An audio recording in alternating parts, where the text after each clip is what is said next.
The passage from the book of Deuteronomy today encourages the listeners to keep the commandments of the Lord, to live them out, to be faithful to the law that the Lord has given, to follow all the statutes and the rules, and to do so with understanding and to do so with great wisdom, because it is not simply the following of rules and laws, but it is also what lies behind them, which is a manifestation of the people's steadfastness in following the ways of the Lord,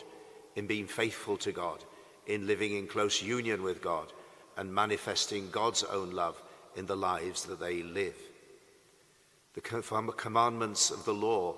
enable those who heed them to come close to God, to recognize the presence of God, and to recognize also their own calling. And Jesus, in the passage from the Gospel of Matthew today, also encourages the following of the law and following the teachings of the prophets. Because at the very heart of the law, at the very heart of the teachings of the prophets, is that great commandment of love, love of God and love of neighbor. And if we seek to follow that great commandment, if we seek to be faithful and steadfast in following the ways of the Lord,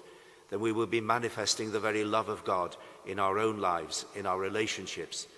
with God, but also our relationships with each other.